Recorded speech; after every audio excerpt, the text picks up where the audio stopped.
Betapa bahagianya coba panjenengan tatkala mau menjemput kematian, mau meninggalkan dunia, istri sudah ada di sisi-sisi panjenengan, anak-anak panjenengan sudah berada di sisinya.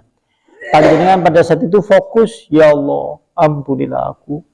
Sekalipun lisan itu tidak bergerak, tapi kemudian hati panjenengan itu berkata, ya Allah, ampunilah aku, ampunilah aku. Nah, seton tujuannya nekani wong garap mati, men sampean orang ngucap kalimat seperti itu. Gak usah nyeluk ampun, gak usah, dosamu itu akeh. Percuma, seakan-akan seperti itu. Coba bayangkan, kalau suatu saat pada saat itu hati tidak kuat dengan iman, kalau bukan karena rahmat Allah, manusia kebanyakan pasti akan terganggu oleh setan. Atabihadzal hadits antum mudhinun wa taj'aluna rizqakum annakum tukadzibun. Sekarang hadis yang keempat, hadis yang papat, sekalipun banyak sebetulnya. Hadis yang keempat itu terkait masalah doa Nabi, doa Nabi. Doa Nabi ditulis di riwayat Ahmad, nomor hadisnya 8667. Sampai yang dalam kitab Ahmad bin Hambal, Musnad Imam Ahmad, nanti ana nomor hadis 8667 ketemu hadis ini. Atau kalau panjenengan melihat hadis riwayat Abu Dawud, nomor hadisnya adalah 1554 di Abu Dawud.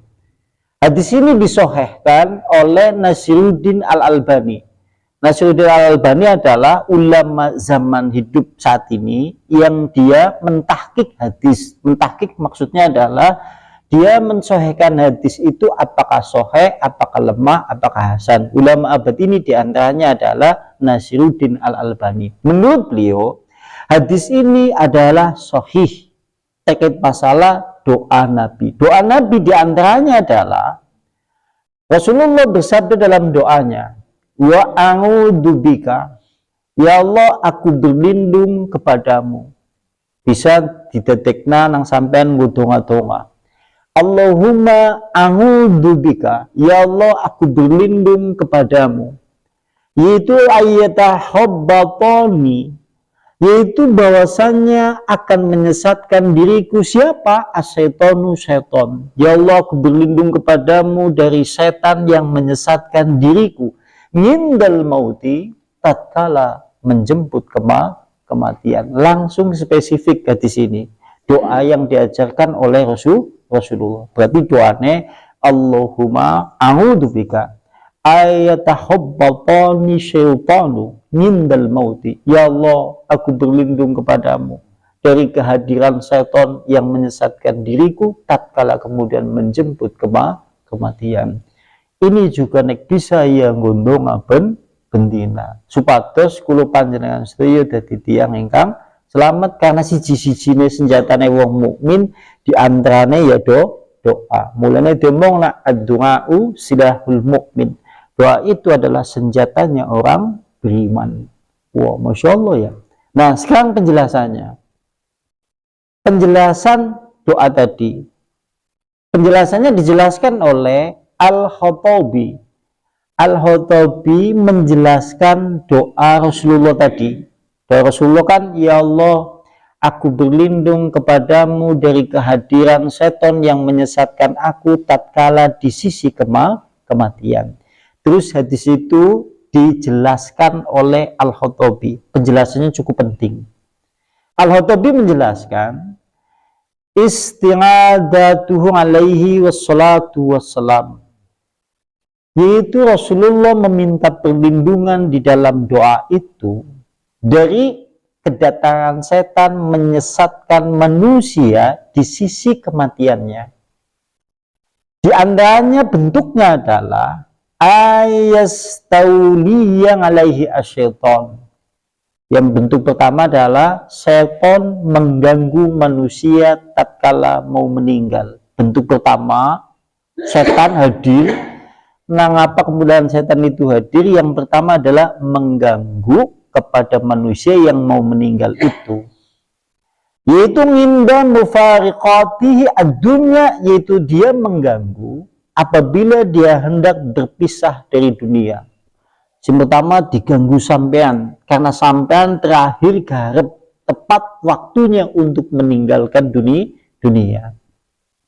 Yaitu berikutnya adalah fayudilluhu wa yahullu bainahu wa baina taubat.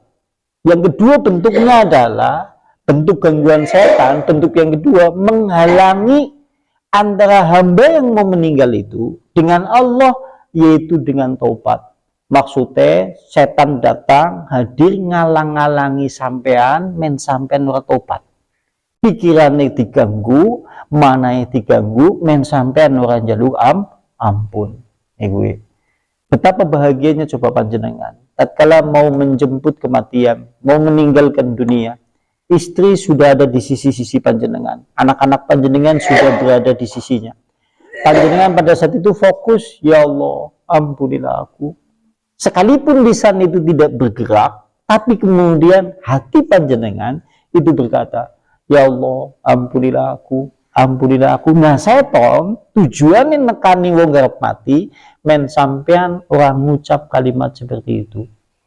Ora usah nyeluk ampun, ora usah, dosamu kuwi akeh. Percuma, gue. Seakan-akan seperti itu. Coba bayangkan, kalau suatu saat pada saat itu hati tidak kuat dengan iman, kalau bukan karena rahmat Allah, manusia kebanyakan pasti akan terganggu oleh setan. Oh ya bener omonganmu Blis, ya iku kayaknya. Bener omonganmu ya Blis, ya nyungis mati lah, semua lah, bodoh-bodoh lah, urusan-urusan teman jadi ampun-ampunan, gue. Akhirnya dheweke mati. Coba kepriye sesel. Padahal mereka sampean wis mati terus kemudian orang jaluk ampun Allah, iblis gari wedi kambi sampean. Iblis melayu wedi, nek begitu ditakoni iblis sampean gak mengerti. Aku wedi kambi sampean. Iblis gantiin sing wedi kambi sampean. Wong aku bae, dosane sepisan, aku diusirkan surga, dilaknat. Nah kowe dosane akeh, ora gelem njaluk pangapura mang Allah. Aku kan mung sifate bujuk tok, malah sampean gelem siki gari aku sing wedi kambi sampean. Luma iblis e. Ngesuk ora gelem disalahna iblis e. Mulane ana bab di kitab jenengane Khutbah Iblis di Hari Kiamat. Jadi anak kitab, anak bab judulnya adalah Khutbah Iblis di Hari Kiamat. Maksudnya adalah tatkala penduduk neraka hendak masuk ke dalam neraka, nanti disediakan mimbar dari api. Begitu disediakan mimbar dari api, iblis kemudian khutbah untuk terakhir kalinya kepada anak buahnya di antara manusia penduduk neraka.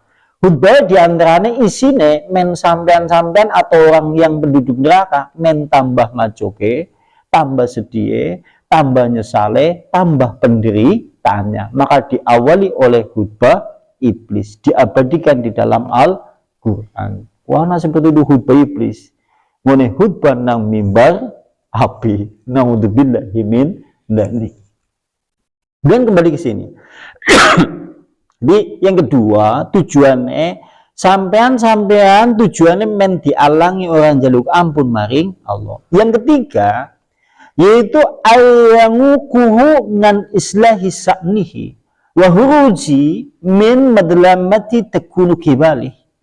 Yang berikutnya adalah setan membujuk Anda atau setan membujuk orang yang hendak mau meninggal agar manusia itu enggan untuk tunduk, untuk taat, untuk mengakui semua perbuatan-perbuatan dolimnya.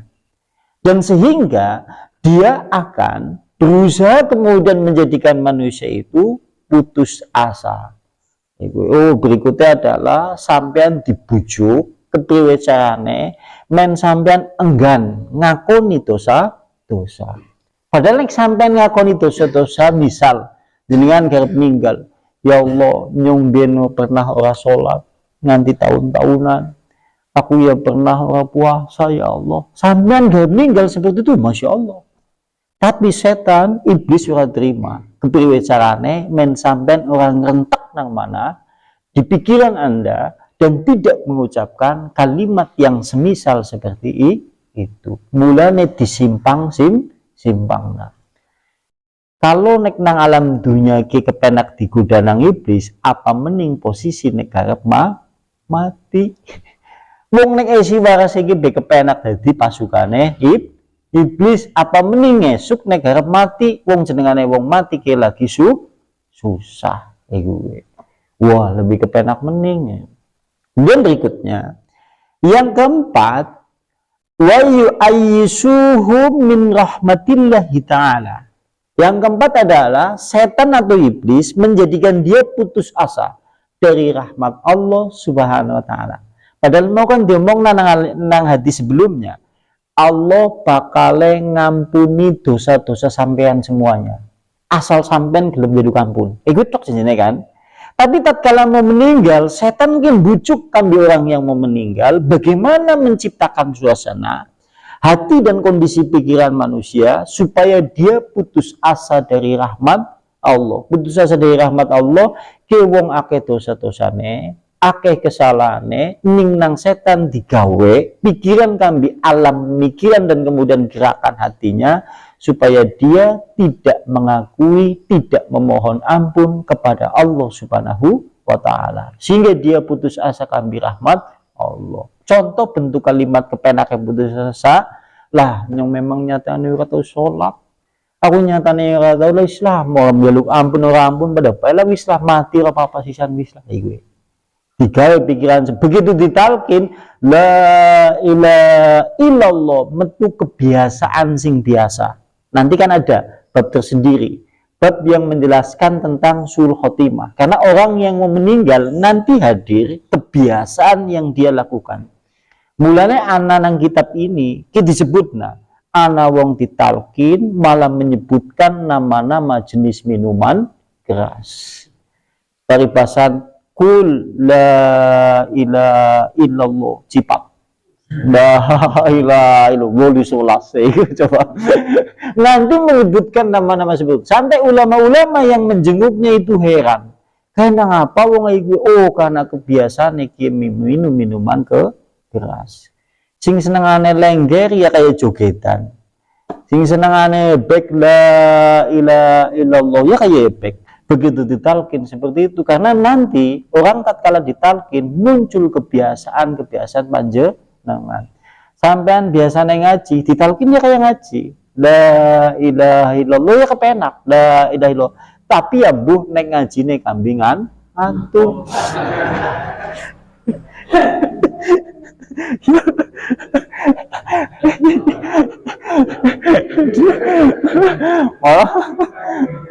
malah tuh talkin malah tuh dah ilahi malah tuh malah sampean tuh bayang itu seperti itu. Nanti ada bab yang menjelaskan terkait masalah itu. Kemudian berikutnya adalah setan menjadikan ayyagrahu al-mauta, menjadikan hamba yang mau meninggal itu membenci kepada kematian. Jadi digawe menungsaki kayak orang terima garap mati. Boleh nuju-nuju sampean cokane nemoni ana wong garap meninggal ning seolah-olah kayak orang ridho. Bukti orang ridhonya diantaranya adalah dia masih memikirkan harta bendanya. Ditalkin malah aduh anakku kebriwe, anak-anakku pada gede-gede, sawahku kebriwe, keranganku kebriwe. Bahkan sampai pernah ada orang yang meninggal di dalam genggaman tangannya yaitu sebanyak harta benda dunia atau uang. Padahal duitnya wis ora payu. Ada yang pernah kejadian yang seperti itu. Karena tujuannya seperti itu. Begitu setan hadir, panjenengan nanti disimpangkan. Men sengit kambi mati, mencintai harta benda dunia. Sehingga pikirannya urung ikhlas, hatinya urung ikhlas, garap meninggal. Pikirannya sing gandul baik mengkarangan, mengsawa, mengkewan-kewan ternak, mengbojone, menganak-anake, dan yang lain-lain. Sampai ke dalam harta bendanya. Boleh jadi mungkin orang seperti ini nek ditalkin la ilaha illallah sawaku dilamning panen. Wah, naudzubillahi min dzalik gue. Karena setan tujuannya seperti itu, supaya dia tidak ridho dengan segala keputusan Allah.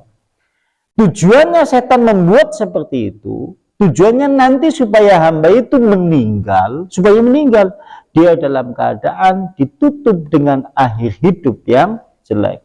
Inilah yang dijelaskan oleh Al-Khattabi. Makanya penting doa yang diajarkan oleh Rasulullah, Allahumma inni a'udzubika ayatakhabbatani asyaitani mindal mauti. Doanya pendek.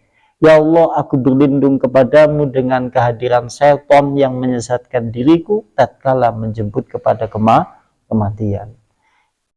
Hadis sahih semuanya, bersumber dari Al-Quran dan hadis-hadis yang sahih. Artinya seperti ini, hadirnya setan di sisi orang yang mati betul adanya, cuma ada hadis yang tidak sahih.